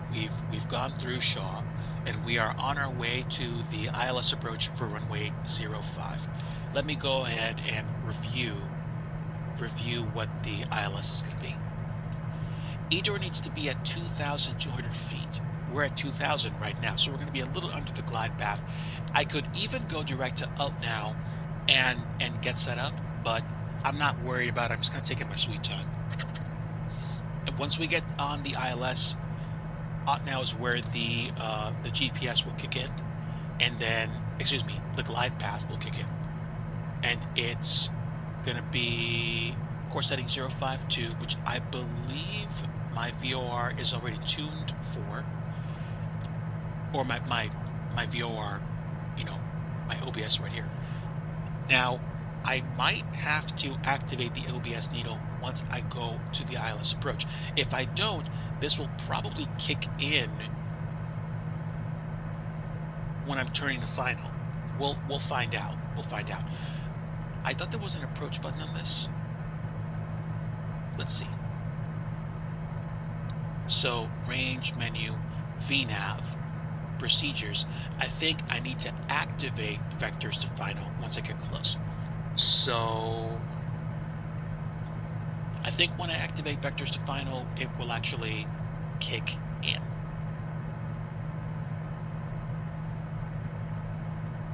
And once I get to Columbia, the airport basically has an 8,001 foot long runway for 05. We'll ride that out past the intersecting runway to Alpha, make a right on Echo 3 and a left on Echo, and have my choice of parking areas. Deadeye313, thank you for the follow. Welcome to the stream. Hope you enjoy the time. We are flying GA. We've been flying from Fayetteville to Columbia today. It's taken me a little bit longer than I would have planned, but at the same time, I've got great company. Hopefully you're doing well. Welcome aboard. Now, that over there could open up rain. It does look like it's raining, but in front of us, we're heading direct to the ILS for 05 at Columbia, and we're clipping at about what, 130 knots, 135. The wind gusts seem to be giving me a little bit of a boost. Oh, that's fantastic. Very happy for you. Very happy for you, Deadeye. I hope you enjoy some high frame rate, high detail gaming. I basically have like a 5-year-old system. I got it in the just before winter 2021, and it's a Ryzen 9. It's a 5900X that I usually run overclocked to about 4.7, 4.8 gigahertz independently across cores. And I have a 3060 Ti with 8 gigs of VRAM.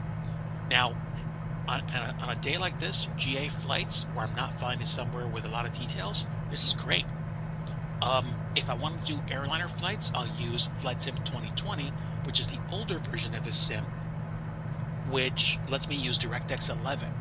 And DirectX 11 has, I'd say, more conservative VRAM use than DirectX 12, which is the DirectX version that's in 2024, the sim that I'm flying in right now. Now, without having to know too much about technology, DirectX 12 likes to use more VRAM by default, which is why my performance in FS 2024 is a little bit lower than FS 2020, because there's different things that happen. There's different atmospherics. The trees are handled differently. So if I were to go from 1080p to 1440p, which wouldn't be possible because I'm using a 1080p monitor, but say I had one, it would reduce my frame rate. A 9060 XT. Okay, yeah. Rock on. You use 10 gigs of VRAM and 1440. So yeah, you already know. We already know. So your setup is going to call on your graphics card and and your CPU more. And amazingly enough, 1080p right now in FS 2024 to me looks wonderful. I mean, I'm not running reduced resolution, and 1080p is, probably the ground floor for gaming these days. Um, but if I were to get a newer system, then I'd probably try 1440p, or maybe 2K. But I'm not in a hurry to do that. I have a 4K TV that I can use to run FS 2020 on at 4K, and it's actually decent, but 1080p right now gets the job done. All right, we're coming up on time here. We've got about 8 nautical miles to the approach, so I think when I get to about 5 nautical miles, I'll activate vectors to final, and we'll just go direct to Edor and get set up for our approach and landing. An old 32-inch 1440p 60 hertz monitor. Nice, nice. A couple of years ago, uh, Mrs. Digi got a desktop computer, courtesy of her folks. They gifted her one, and they got her like an i7 with 5060, either 5070 or 5060 Ti, and we got a couple of 27-inch monitors, and I was using my TV, my 40-inch TV at the time, to flight sim on, which is it's fun, not gonna lie, it's a big screen, but having a 27-inch monitor instead of a 40-inch screen in front of you, there's almost a benefit to it. I mean, number one, I got a higher refresh rate, it's 100 hertz, but at the same time, I also like having everything right in front of me instead of having to crane my neck a little bit to see everything on screen. Also, it's probably healthier for me not to be in front of a TV that close. But, but whatever the case, a 27-inch monitor is actually really good in terms of giving me enough room to see the sim right in front of me. Now, of course, if I had like, a dedicated sim rig and I had multiple monitors and, a dedicated area to like, spread out, then sure, it would be way more immersive. I'm just saying I'm really grateful for what I have right now because it really does get the job done. Do we want more? I keep wanting more, surely. But being able to share what I have with you guys on stream, it's a gift. It really is a gift. I'm trying. I'm just trying to be grateful for what I have right now. I have my health. I have a home that keeps me cold, during the day and warm at night. All right, let me go ahead and activate the approach. So let's activate vectors to final. We have now activated vectors to final, and I think I can rely on this now. 108905 with a course setting of 052.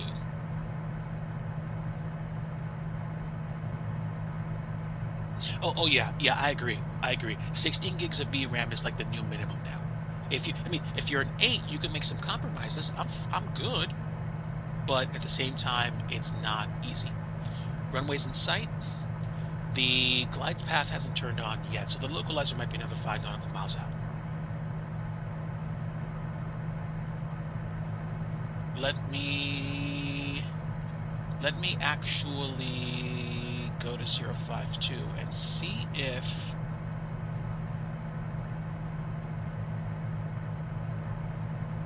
I need to actually turn it on. Go to CDI nav.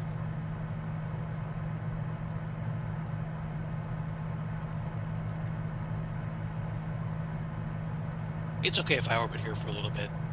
We still have plenty of fuel. And now I can turn on my nav. Is there not an approach button on this thing? There we go. Approach. Okay, so approach is on. We're continuing the turn. We'll see what happens when we get back on the the course heading.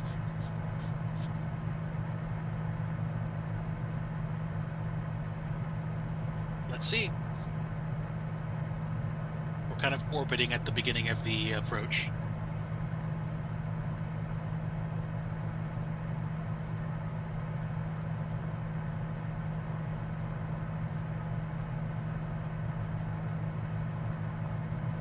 Approach mode.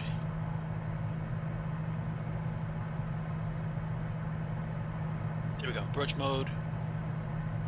And let's see if this actually rolls out onto 052. Let's see. Okay, coming up on 052 now. Look at that, we're rolling out. Okay, now. Okay, now we're really rolling out onto final. We are about probably 10 nautical miles out from the airport, and I can see the runway right there. There's the airport. Now, we're in approach mode.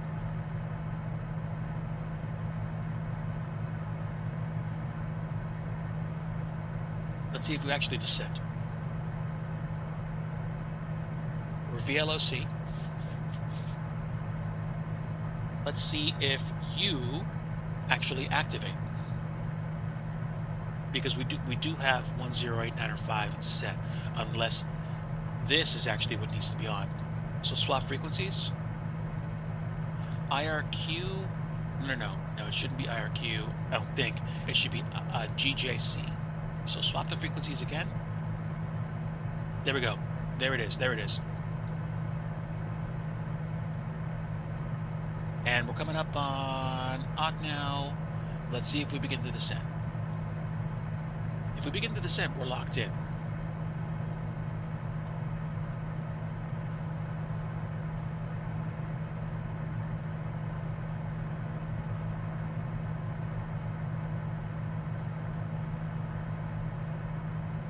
Okay, we're at odd now, but we're not descending. So either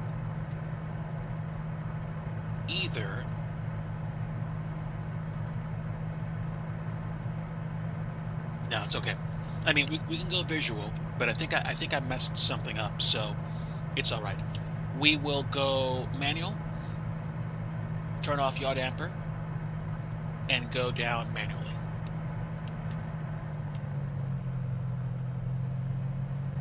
I was hoping that my VOR would fire up, but it is what it is. I'm not worried about it. Oh, hold on. The little joystick on my throttle was wandering. The what's that called? Joy-Con drift. All right, do me a favor.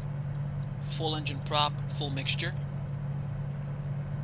and give me flaps 1.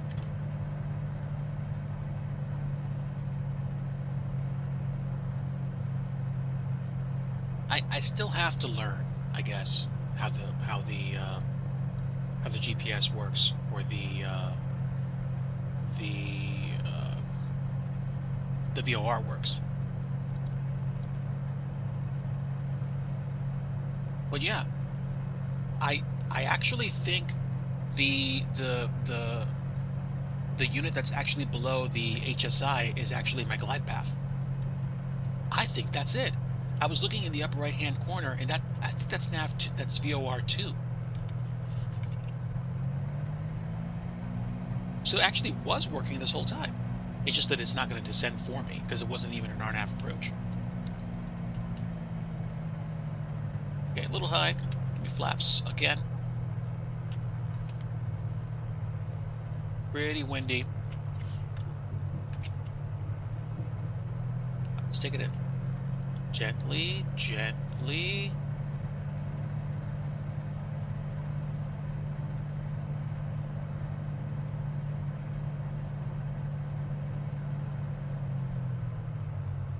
Oh. Throttle's idle. bleed off the speed. All right, take it easy. A bit more speed, come on. There we go, gently. There we go, nice. Full idle, we're crossing the runway. We went really long, but we weren't going that fast. And now we passed the east-west runway and we can pull off into the GA area. Here is Alpha, welcome down.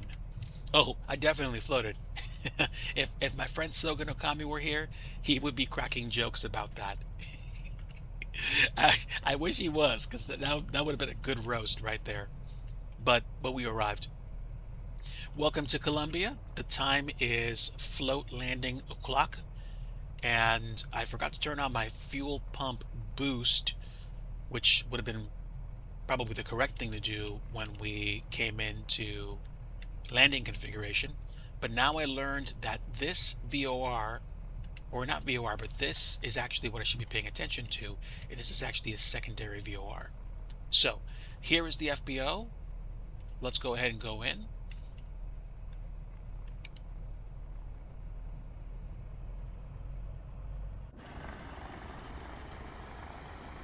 Didn't do too bad. Didn't do too bad. I'm happy. I really am happy, honestly. Let's go over to the hangar and see what's in the hangar, actually, because I'm curious.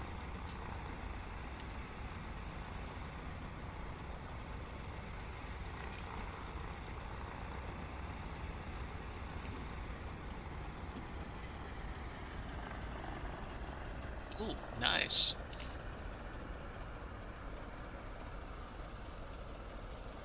Is that... Oh, man. Talk about Easter egg. Oh, dude. It is. It's a Learjet 45. Not since my days in Flight Sim X have I wanted to actually fly one of these. No, it's actually a 35. Either that or it's a different plane. But it resembles the Learjet 45 that I like to fly. Between the 35 and the 45, I don't think there was a plane that was actually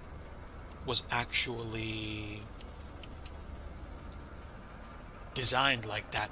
The Learjet 60 was, but it was a much bigger aircraft, and that I think is a Saab. So wow, nice looking airport for real. I wonder if it was made by the same person that designed the Fayetteville airport we flew out of. Iowa Scotsman, hello my friend, welcome aboard. We just pulled into Columbia. Matter of fact, I'll show you real fast.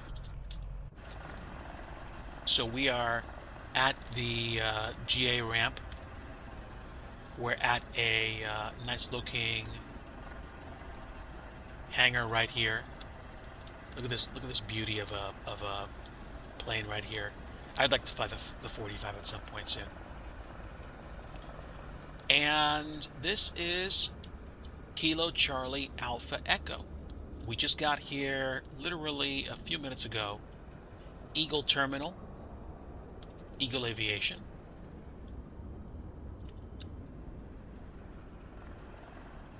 Yep, another parkable hangar. We've got some hangar buildings here. Tower, some more hangars. And Eagle Aviation Maintenance. Loads of custom buildings. This is nice. And then here we have the airliner terminal.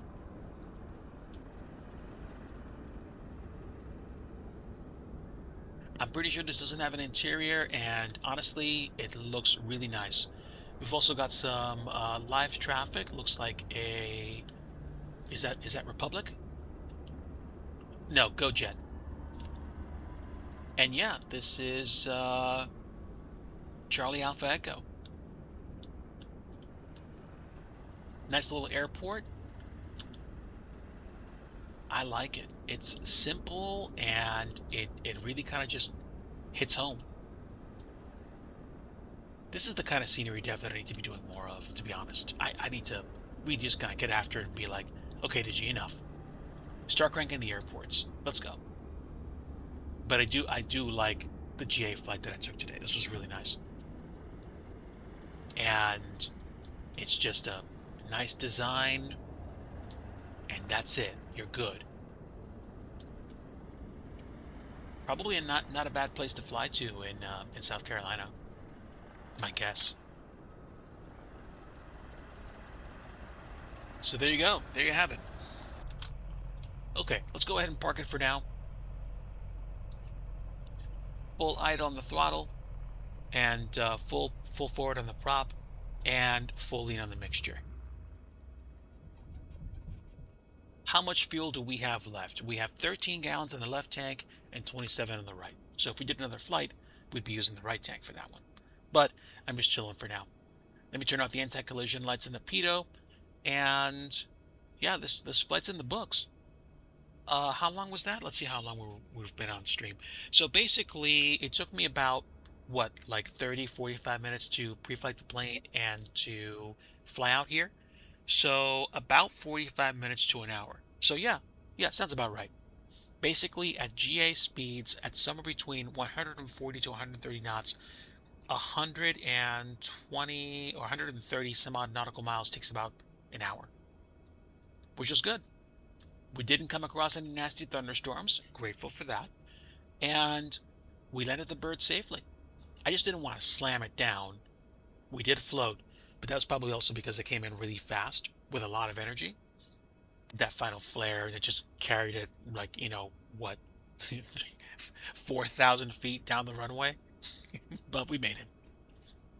Now, if I tried to pull that kind of a stunt with an airliner, that would have been a go around, or it wouldn't have turned out so well. So,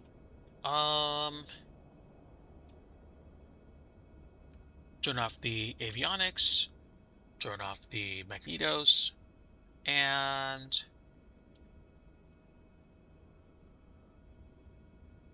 turn off the batteries. And the bird is parked.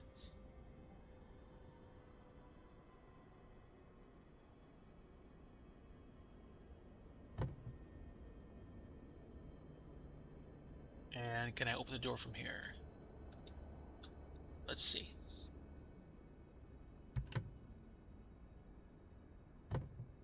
That's the door.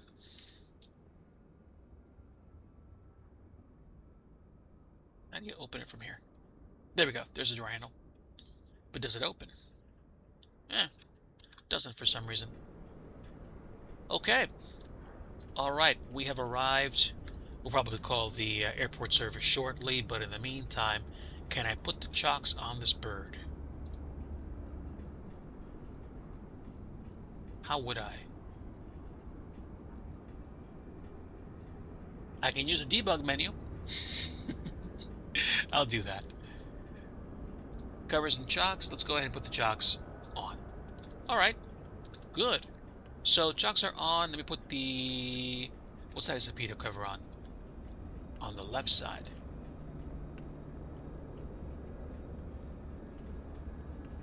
There is the pitot cover. No, this is the pitot. Okay. Do we have a static port cover? I don't see one. Let's see. Static port. Rotor, I think that was the engine cover.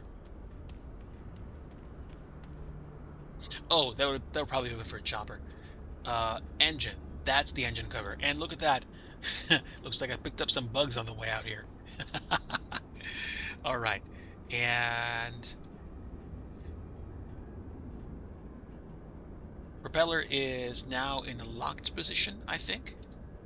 Do we have any window covers? So, okay. Covers and chocks are applied. I don't know why the baggage door thing is still on. Okay, great.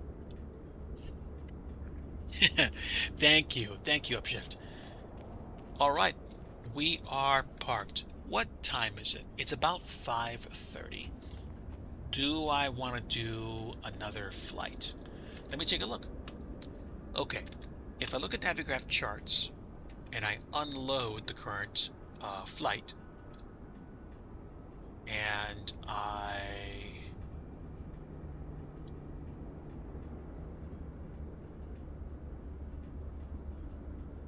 don't know why this is actually still on right now. Oh, there we go. Can I get rid of that? Can I get rid of all my charts?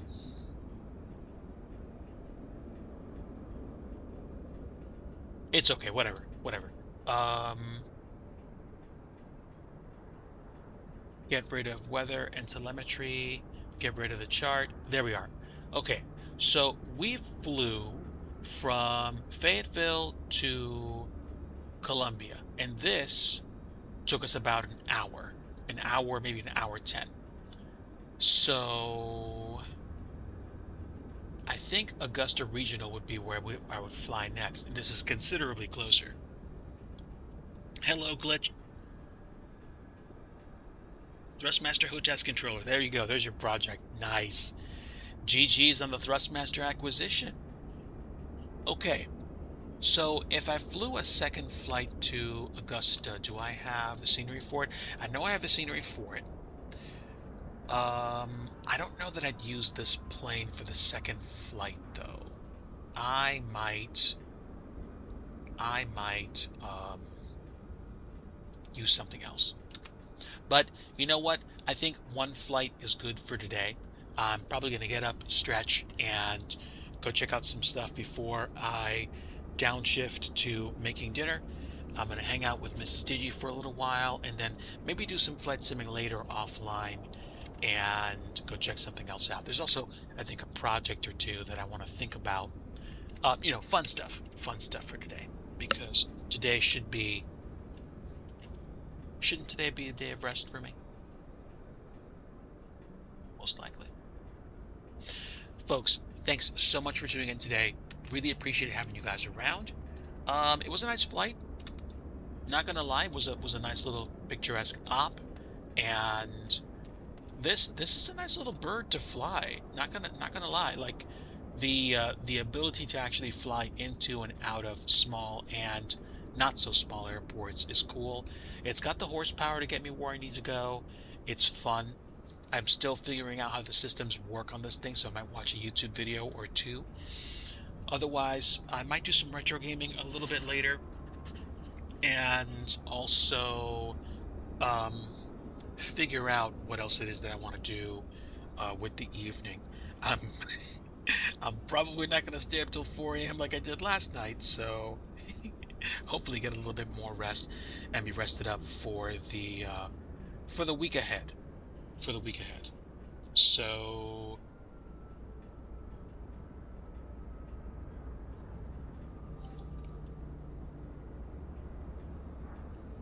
just checking something out. I apologize. Okay, yeah. So that's where I am right now. Um, Looking downrange, I don't know what this week's going to bring in terms of responsibilities. It could be a chill one at work. It could be a busy one. Oh, yes, 4th of July weekend is next weekend.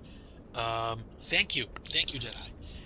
I don't know if I'm going to be doing dev streams during the week. If I do, they're usually going to be they're usually going to kick off sometime around 9 or 10 p.m. Eastern time.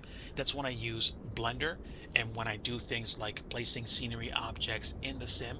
Scenery objects represent things like, for example, this building, those aircraft, painting lines, and getting things set so that I can um, have have aircraft start points, or be able to set things up that look nice, like even this building here, which is a nice looking building, not gonna lie. I need to learn how to do stuff like this. And it's simple, and it gets the job done, and it really makes this place look lived in and used. It's so nice. It actually is nice. So yeah. That is going to do it for me. Stay tuned, And if you are not a member of my Discord and you'd like to join, on my Discord, I talk about my life, my faith, scenery projects that I'm working on, fun retro things that I like to do in terms of video gaming occasionally. And even though I'm nowhere near as disciplined about it as I should be, I do sometimes make announcements there for, um, when I'm going to actually be streaming. I I definitely like to share and just keep people informed, sometimes at least. So let me go ahead and grab the invite if you guys want to join. And give me a moment. Here we go. I'll copy the invite, put it in chat, and then you guys can decide. So here we are. Okay, now we do have some folks hanging out, and I do appreciate everybody that lurked today. So let me see. Let me go ahead and go back to my channel and see who we can raid right now. So high to low, there are quite a few people online. Let's see who's actually doing flight simming at the moment, who we could pay some patronage to.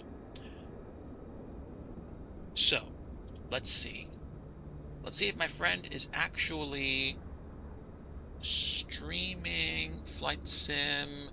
I know one person that's doing some flight sim adjacent things that we could say hello to.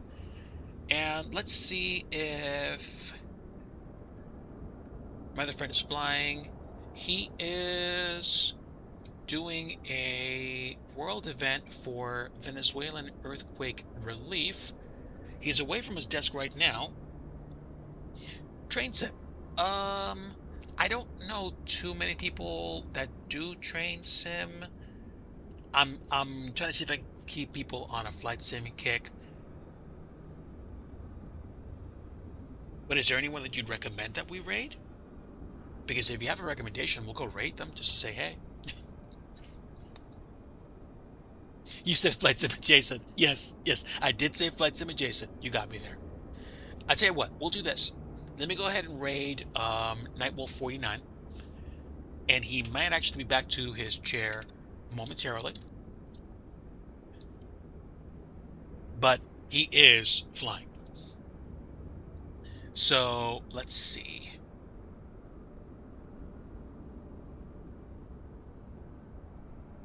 Now, yep, there we go. Let's get the raid started. Folks, thanks so much for hanging out today. Appreciate all of you. And like I always like to say at the end of every stream, if you want true peace, you want the Prince of Peace. And that is Jesus Christ. Take care, friends. Stick around for the raid. And until next time, we will see you. Bye.